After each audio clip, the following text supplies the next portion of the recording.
أعوذ بالله السميع العليم من الشيطان الرجيم.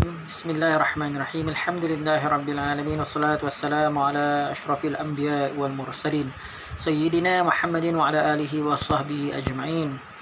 قال رب اشرح لي صدري ويسر لي أمري واحلل عقدة من لساني يفقهوا قولي. سبحانك لا علم لنا إلا ما علمتنا إنك أنت العليم الحكيم. أما بعد. Assalamualaikum warahmatullahi wabarakatuh. Sedang mendengar dan dirahmati oleh Allah Subhanahu wa taala sekalian. Pertama-tama dan selama-lamanya marilah kita merafakkan syukur kepada Allah Subhanahu wa taala. Allah Subhanahu wa taala dengan sifatnya Ar-Rahman dan Ar-Rahim masih lagi mengurniakan kepada kita kebaikan-kebaikan, kasih sayangnya yang menjadikan kita berada di dalam rahmat dan juga pelindungan serta kesejahteraan yang kita impikan bersama.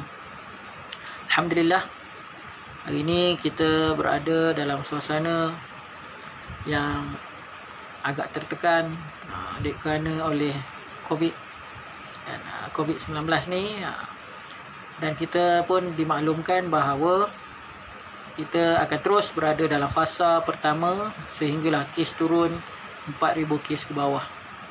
Maka kita banyak-banyakkanlah berdoa dan sama-samalah kita memohon supaya Allah Subhanahu wa taala mengangkat wabak ataupun virus ini daripada muka bumi kita dan dijauhkan kita daripada ditimpa oleh wabak yang berbahaya ini. Di luar sana sekarang ni hujan turun dengan lebat. Syukur alhamdulillah yang mana hujan ini adalah rahmat daripada Allah Subhanahu wa taala. Mana Nabi sallallahu alaihi wasallam mengajarkan kita untuk berdoa apabila hujan turun. Allahumma sayyiban nafi'ah. Ya Allah, turunkanlah kami hujan yang memberi manfaat. Janganlah menyebabkan banjir dan musibah dan sebagainya kan. Pokok tumbang ke ribut dan sebagainya. Maka insya-Allah hujan yang turun ini membawa rahmat dan doa kita akan dimakbulkan oleh Allah Subhanahu wa taala. Baik, pada hari ini kita akan sambung pengajian kupasan kitab 100 Sunnah Rasulullah sallallahu alaihi wasallam yang dilupakan. Hari ini saya nak sambung berkenaan dengan bacaan pada 2 rakaat solat sunat subuh. Terdapat 2 bacaan pada 2 rakaat solat subuh. Ni solat sunat subuh. Yang pertama membaca Al-Kafirun dan Al-Ikhlas daripada Abu Hurairah.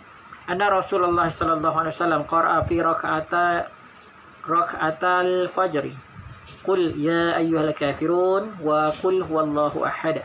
Rasulullah sallallahu alaihi wasallam membaca Qul ya ayyuhal kafirun dan Qul huwallahu ahad pada 2 rakaat subuh. Ni sembahyang sunat. Ya. Solat sunat subuh. Sebelum solat fardu subuh, adanya solat sunat fajar. Lalu Nabi baca surah Al-Kafirun dan surah Al-Ikhlas. Kedua, membaca ayat 84 hingga 85 daripada surah Ali Imran. A'udzubillahi minasyaitonir rajim. Qul amanna billahi wa ma unzila alaina wa ma unzila ala Ibrahim wa Ismail wa Ishaq wa Ya'qub wal asbat wa ma utiya Musa wa Isa wan nabiyyuna min rabbihim la nufarriqu baina ahadin minhum wa nahnu lahu muslimun. وَمَنْ يَبْتَغِ غَيْرَ الْإِسْلَامِ دِينًا فَلَنْ يُقْبَلَ مِنْهُ وَهُوَ فِي الْآخِرَةِ مِنَ الْخَاسِرِينَ. Sadaqallahul Azim. Surah Ali Imran ayat 84 hingga ayat 85. Ini adalah antara bacaan solat sunat subuh yang Nabi baca. Seterusnya itu pada rakaat yang pertama. Pendapat yang kedua tadi, ayat surah Ali Imran 84 hingga 85 ni pada rakaat pertama dibaca. Manakala rakaat kedua ayat 64 surah Ali Imran. A'udzubillahi minasyaitonir rajim.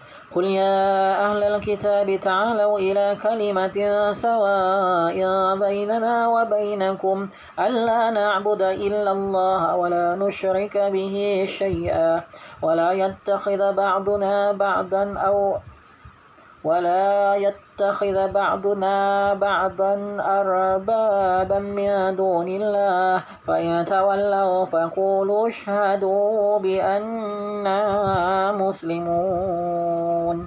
Sadaqallahul Azim. Daripada Ibnu Abbas, Rasulullah SAW membaca qulu amanna billah. Ya, surah Al-Baqarah ayat 136. Dan yang tersebut dalam surah Ali Imran. Ta'alau ila kalimatin sawa'in bainana wa bainakum. Surah Ali Imran ayat 64. Pada 2 rakaat subuhnya. Muslim nombor 727, Abu Daud 1259 dan Nasa'i 944. Menurut An-Nawawi dan pendapat jumhur ulama, disunatkan membaca satu surah setelah Al-Fatihah pada kedua rakaat, iaitu dengan kedua surah atau ayat tadi. Menurut Imam Malik dan sahabatnya, tidak ada bacaan selain Fatihah. Sebahagian salah pula berpendapat tidak ada bacaan sama sekali, sebagaimana yang disebut di atas. Bagaimanapun, antara keduanya hanyalah terdapat perselisihan pendapat, tetapi tidak bertentangan. Wallahu a'lam. Syarah Muslim 259. Dia kata kalau kita baca Fatihah pun tak jadi masalah, tak jadi masalah. Namun kalau kita nak menambah bacaan sembahyang sunat ni, kita tambah selepas Fatihah, boleh baca surah yang saya sebutkan sebentar tadi. Baik, kemudian saya nak sebutkan juga sunnah yang seterusnya, berbaring dengan mengiring pada pinggang sebelah kanan setelah solat sunat fajar, yakni subuh. Sebelum solat fardu subuh, sementara nak tunggu azan subuh tu, mengiring pada pinggang sebelah kanan. Menurut Al-Alamah Ibnul Qayyim dalam Zadul Ma'ad, Rasulullah SAW berbaring dengan mengiring di atas pinggang sebelah kanan setelah melakukan solat sunat fajar. Keterangan ini berkuatkan dengan hadis daripada Aisyah radhiyallahu anha. Kana Nabi sallallahu alaihi wasallam idza shalla raka'atal fajri idza taja'a ala shiqqihil ayman. Baik. Maksudnya tuan-tuan, apabila Nabi sallallahu alaihi wasallam selesai solat 2 rakaat fajar, baginda berbaring dengan mengiring pada pinggang kanan. Nabi mengiring ke sebelah kanan Nabi. Hadis riwayat Bukhari 1160 dan juga Muslim 1736, Abu Daud 1262, Ibnu Majah 1199. Masih daripada Aisyah. Anna Nabi sallallahu alaihi wasallam kana idza shalla sunnatal fajr fa in kuntu mustaiqizatan haddatsani wa illa raja'a hatta yu'zana bis salah. Apabila Nabi SAW selesai melakukan solat sunat fajar, yakni subuh, jika aku telah bangun, baginda mengajakku berbicara. Jika tidak, baginda berbaring sehingga azan berkumandang untuk mengerjakan solat subuh. Hadis riwayat Bukhari 1161, Muslim 743, Abu Daud 1263. Keterangan Nabi SAW berbaring ini terdapat dalam kitab Zadul Ma'ad. Apa katanya? Secara kesimpulannya, menurut Ibnul Qayyim, cara berbaring Nabi SAW adalah dengan mengiring di atas pinggang kanannya. Cara ini mempunyai rahsia atau hikmah tersendiri, iaitu supaya kita tidak terlena dengan nyenyaknya sementara nak tunggu azan subuh ataupun solat fardu subuh. Ini kerana jantung kita tergantung di sebelah kiri tubuh. Jika kita tidur dengan mengiring di sebelah kiri tubuh, nescaya kita tidur nyenyak yang memungkinkan untuk terlepas solat. Sebab hati dalam posisi selesa menjadikan tidur kita nyenyak. Kalau mengiring sebelah kiri, maka kita akan tidur dengan nyenyak dan kebarangkalian terlepas ataupun terlajak solat fardu subuh sementara nak tunggu. Oleh itu, dengan tidur dengan mengiring pada pinggang sebelah kanan, hatinya menggantung dan tidur kita tidak nyenyak kerana posisi hati yang kurang selesa. Zadul Ma'ad. Baiklah.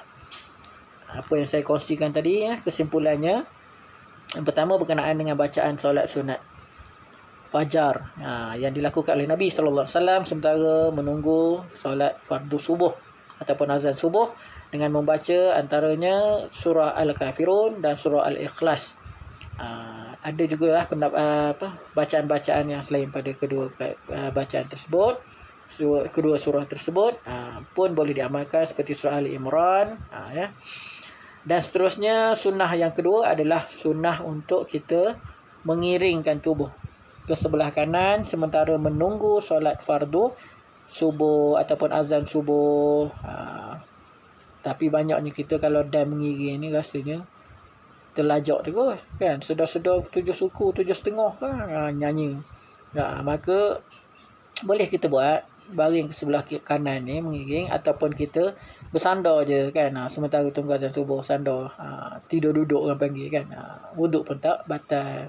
Baik, demikianlah kesimpulannya daripada apa yang saya sampaikan tadi. Semoga mendapat manfaat buat diri kita bersama. Yang baik tu kita kongsikan, jangan kita simpan ya. Dan kita kena perbanyakkanlah istighfar dan juga banyakkanlah selawat kepada Nabi sallallahu alaihi wasallam dikala kita sedang ditimpa dengan musibah, dengan keadaan yang sangat menyayat hati sekarang ni kan, dengan keadaan di mana kita agak tertekan lah, khasnya masyarakat di Malaysia tertekan dengan total lockdown ni lah. Kan, maka ramailah dan banyaklah kes bunuh diri dan sebagainya. Wal'iyazubillah, kita minta lindung daripada Allah Subhanahu Wa Taala. Semoga kita terpelihara daripada melakukan perkara-perkara tersebut dan kita dipermudahkan urusan kita, urusan agama kita, dunia dan akhirat, insya-Allah. Yang baik itu datang daripada Allah Subhanahu Wa Taala, yang lemah terzahirkan atas diri saya hakikatnya milik Allah Subhanahu Wa Taala. Astaghfirullahalazim, astaghfirullahalazim, astaghfirullahalazim. Aqulu qawli hadza wa astaghfirullahalazim li wa lakum. Assalamualaikum warahmatullahi wabarakatuh. Allahu akbar.